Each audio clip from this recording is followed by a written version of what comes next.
भन्नुस् त बिमार हुनु ठुलो कुरा होइन, समस्या हुनु पनि ठुलो कुरा होइन, गरिब हुनु पनि ठुलो कुरा होइन।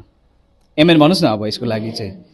तर नि जुन चाहिँ ख्रीष्ट येशूले दिनुभएको जो हाम्रो अधिकार छ होइन, शक्ति छ, चङ्गाई छ, प्रशस्त चङ्गाई येशूद्वारा रगतद्वारा बगिन्छ, त्योद्वारा निको हुनु चाहिँ शक्तिशाली कुरा।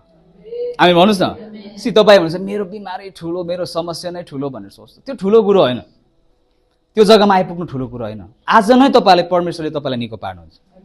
आज नै तपाईँको हरेक समस्याहरू नि मिलेर जान्छ। तपाईँको शरीरमा मृत्युले आइसकेको छ, तपाईँको शरीरलाई बिमारले ग्रस्त भइसकेको छ भने पनि प्रभुको दाहिने हातले तपाईँलाई छुन्छ अनि तपाईँ निको हुनुहुन्छ। सो निको भएर परमेश्वरको अगाडि निको भएर आराधना दिनु सबैभन्दा ठुलो कुरा।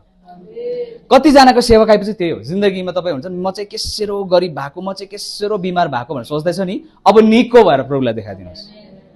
यो नै तपाईँको सेवकाई। तपाईँले प्रचार गर्नु पर्दैन, मान्छेहरूलाई गएर बिजो गरिरहनु पर्दैन, हेल्प गर्नु पर्दैन, तपाईँले सोसल वर्क गरिरहनु पर्दैन।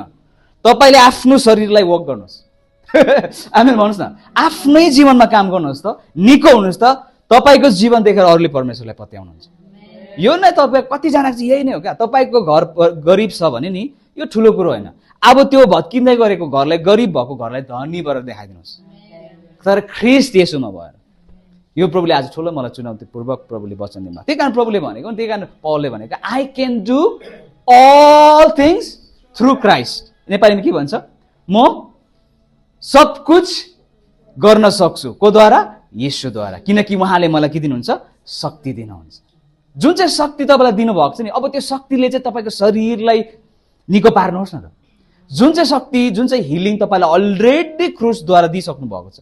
उहाँले क्रुसमा तपाईँको लागि नै उहाँ मर्दिनु भएको, उहाँ बिमारी हुनुभयो क्रुसमा ताकि तपाईँलाई निको हुनको लागि होइन, उहाँ क्रुसमा गरिब हुनुभयो ताकि तपाईँलाई धनी बन्नको लागि। अब त्यो तपाईँलाई धनी बनाउनु भएको शक्ति जुन चाहिँ येशूले दिइसक्नु भएको छ, अब त्योद्वारा चाहिँ तपाईँ धनी भएर देखाइदिनुहोस्।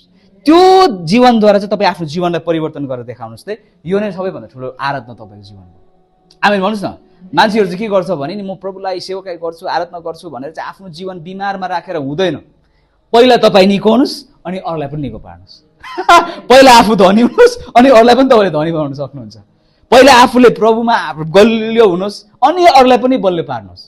पहिला आफू परमेश्वरको त्यो जगमा आफू खडा मजाले हुनुहोस् अनि अरूलाई पनि जगमा लाउन सक्नुहुन्छ। एमेन भन्नुहोस् न। पहिला आफूलाई पुरा सेवकाई दिनुहोस्। भन्नुहोस् त, पहिला आफूलाई पुरा सेवकाई दिनुहोस्, सेवकाई पुरा लिनुहोस्।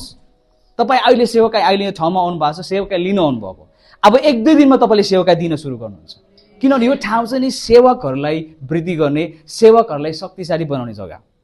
तपाईँहरू यहाँ जो पनि हुनुहुन्छ, तपाईँ हरेकजना सेवकाईमा बोलाइसक्नु भएको छ। तपाईँलाई परमेश्वरले बोलाइसक्नु भएको छ, उहाँको सेवकाईमा तपाईँलाई बोलाइसक्नु भएको छ। मानिसहरूलाई चङ्गाई गर्न, मानिसहरूलाई अगमबानी गर्न, असल शब्दहरू दिन, परमेश्वरको प्रचार गर्न परमेश्वरले अघिबाट तपाईँले नियुक्त गरिसक्नु भएको छ। त्यही कारण यो ठाउँमा हुनुहुन्छ। अब सेवका लिँदै गर्नुहोस्। 1-2 दिनमा, यो वर्षको अन्तमा म अगमबानी गर्दैछु, प्रत्येकजनाले शक्तिशाली सेवकाई गर्नेछ।